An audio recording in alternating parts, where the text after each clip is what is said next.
Hello everyone, welcome back to our channel. Good morning, good afternoon, good evening. I greet you all according to your time and locations you'll be watching this video. Yes, my dear viewers, I am back again with another update. So guys, I have a video here I would like we all to watch.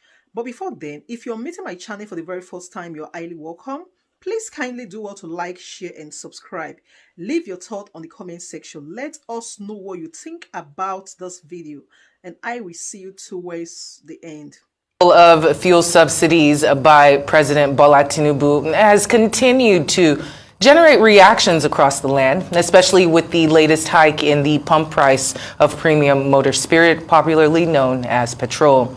While some Nigerians believe that it is necessary to remove the subsidy in order to reduce government spending and to improve the economy, others believe that the removal of the subsidy will have a negative impact on the poor and vulnerable.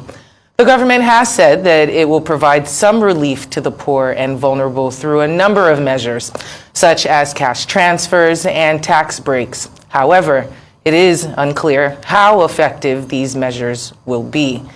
Just on Wednesday, President Tinubu met with selected members of his party, the All Progressives Congress in Abuja, to discuss further modalities to be adopted in the alleviation of these hardships brought about by the removal of the subsidy on fuel.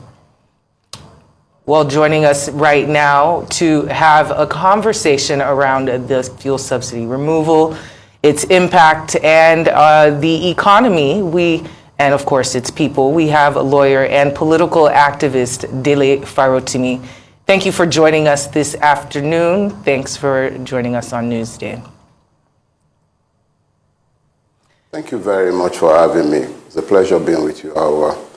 Unfortunately, these times are not the rosiest. Desperation is at an all-time high.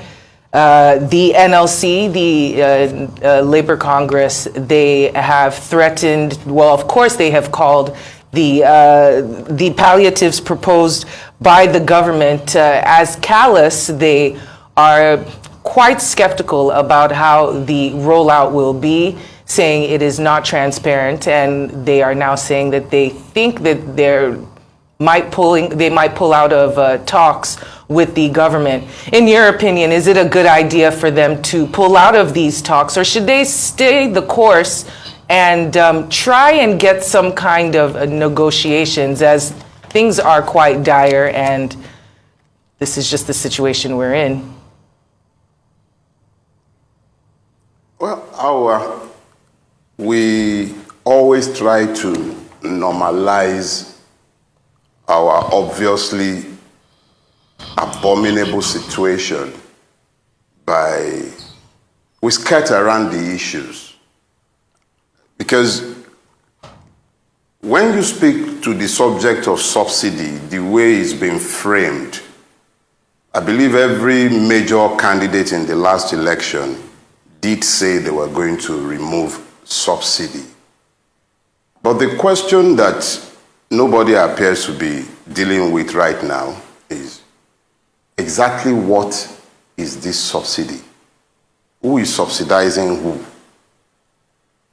If the NLC is talking about withdrawing from negotiations with the government, the question is exactly who were the NLC representing at these negotiations? Were they speaking for me? Was Kabiru, the shoemaker, amongst the people the NLC was speaking for? Iyachukudi, that was selling to that abominable creature, was she also represented by the NLC? Does the NLC have a track record of speaking for the disenfranchised in Nigeria, the disinherited, and the victims of Nigeria? The NLC is a trade union. It deals with the rights of its members. It represents less than a percentile of the Nigerian people. The Nigerian people themselves exercise their franchise. Let's not speak to the legitimacy or otherwise of the person who has presumed to do what was done in one fell swoop on the 29th of May. A friend was using the analogy of a surgery for me today. And he said, oh, it could be likened to a situation where the surgeon ignored to administer anesthesia before commencing the surgery. And I said, no, this is worse. This is a situation where the only thing remaining in Nigeria that the government of Nigeria still gives to the people by default, not necessarily because it wishes them well, but because after it had destroyed our local capacity for refinery, it then began an opaque system that it has never accounted to anyone for. It has destroyed that system. By its own admission, you hear the Nigerian government telling us the bulk of what they are subsidizing are also taken out of the country and small good. Is it Iyachukudi and Dauda that were at the border? Are they the custom? What's the so the failure of government at all levels, the impunity of the stealings that attended the subsidy program, nobody is talking about that, but in a very callous and inhuman manner, those who purport to rule over Nigerians were seized by the courage to throw many more people into what is already a bad situation. Whether the man is meeting with his APC people, whoever he cares to meet with, all of us go to the same market. Whether the person voted APC, PDP, PPP, LP, it does not matter now. All of us are in this boat together. But I'm sorry I've taken so long, but there is a lot to unpack because there are presumptions there.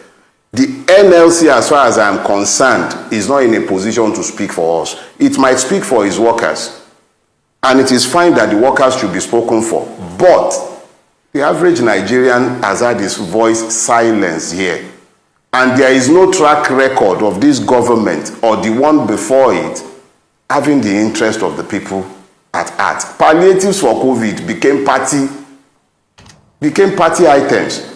That is before you even begin to deal with the mindset that would think it was okay to allocate 70 billion to less than 500 human beings, and then you allocate 48,000 naira over 6 months at 80,000 naira monthly to 12 million households, not persons, household, using a system that is completely opaque, not even open to any scrutiny of any sort, the same way they were feeding children at home during COVID. This is the same system that they are now saying they want to use to share the pittance.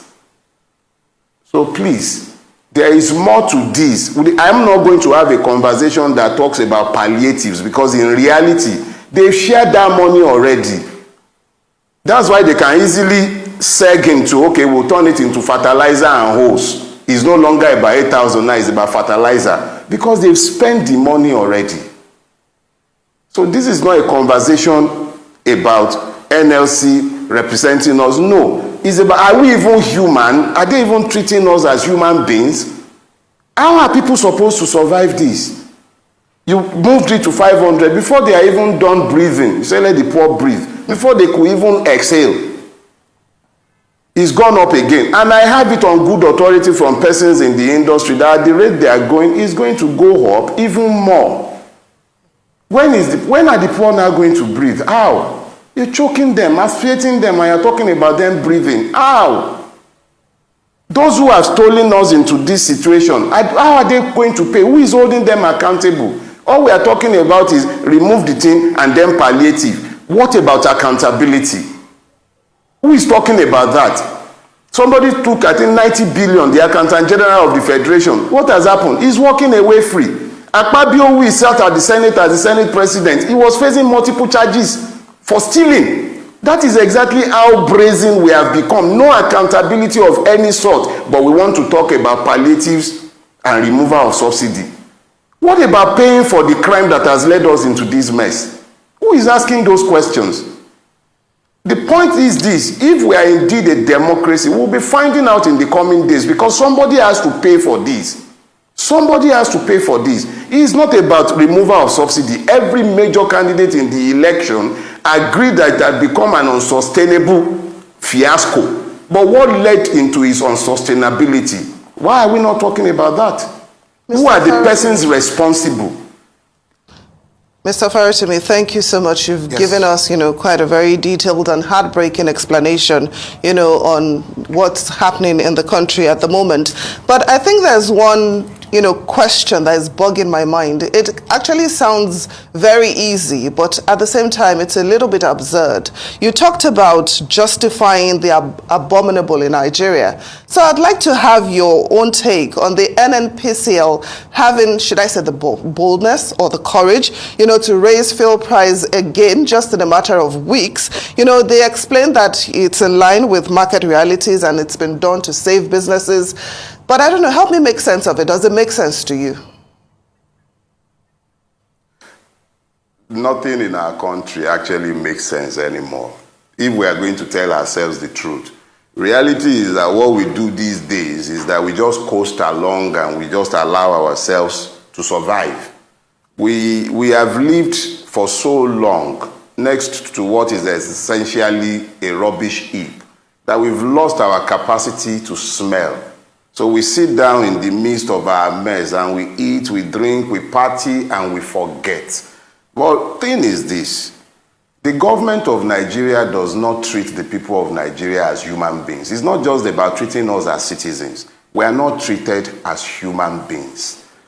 Let's imagine this. What kind of mentality, what idea governs a system or a country where the government believes that it is okay to budget 70 billion for less than 500 people and then give what is essentially nothing, crumbs, to so many? So when you now talk about NNPC, who is telling us that the petroleum industry has been deregulated, is still busy being the one fixing prices.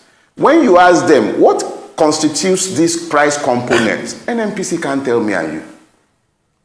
The same NNPC that was given an institutional monopoly has today handed that monopoly to a company in which it had invested $2 billion on my behalf and on your behalf. And now that company is now going to be the operator of the monopoly that once belonged to the NNPC. And we are not meant to ask questions. We can't speak to demand, how did we arrive at this price? The same NNPC that told all of us in broad daylight that it is doing direct sale and direct purchase, which meant it was giving crude and it was taking product.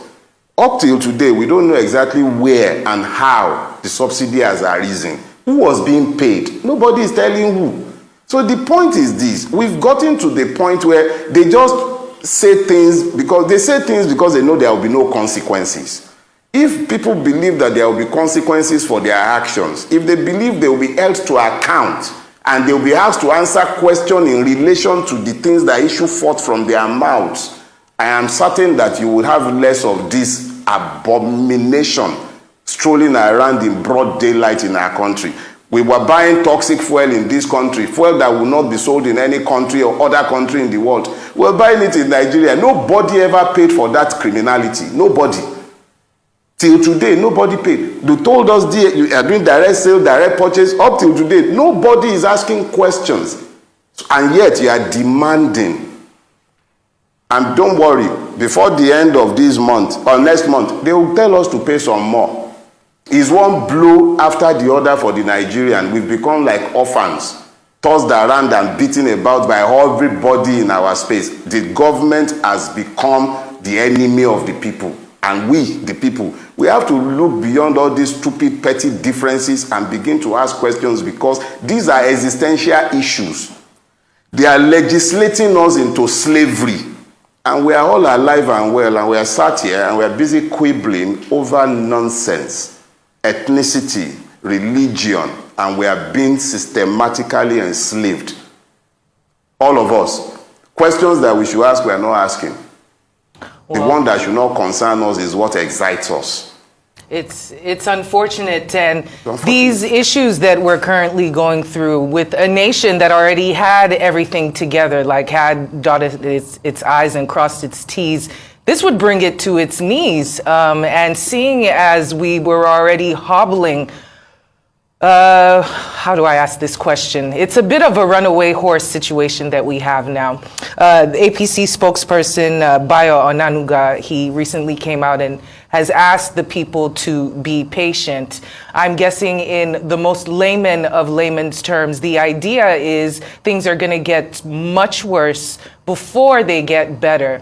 So that this period of time is somewhere where we tighten our belts and we gnash our teeth, and then eventually it will get better. At what point in time it will get better is the question. How that is going to happen, seeing as how planning is not our strongest forte within our government. How is it possible to turn things around? I know you're not an economist, but is it even possible to get things to even just an even layer? What would the government need to do? What would the APC need to do? What kind of statements do they need to come out with in order to pacify the Nigerians that are struggling right now? Because honestly, telling everyone to be patient is just going to create more impatience. Your thoughts on that? You see, Mr. Bayo Onanuga is paid to say what he has said. And he can't be expected to say anything different from what he has said. He is paid to tell us what the government believes we should be hearing. But it is incumbent on every human being, every sentient being who has the capacity to think on their own, to examine the foundation from which the person has proceeded. There is nothing about Nigeria that inspires hope. Nothing. Every time we have sought to move beyond where we are, the system has managed to truncate hope. And what you have today is a situation where the idea that governs Nigeria, the idea is about idea. You said the Nigerian government, we are not good with planning. They are actually very, very good with planning. It's just that the plans are necessarily evil and not necessarily exertions in relation or on behalf of the people. When it comes to stealing, they plan well. When it comes to grabbing power, they are very meticulous about planning into the future. But the interest of the people ranks nowhere in their mind. Think about it. The only thing remaining that the Nigerian benefits, and I'm not suggesting that it should have been preserved, it would eventually have had to go. But the most basic of the things that should have been done was to have made sure that at the pressure points, government would have provided palliatives to deal with the pressure points. But you are dealing with a situation where the same government that has failed at providing palliatives, at making sure that the subsidy the people themselves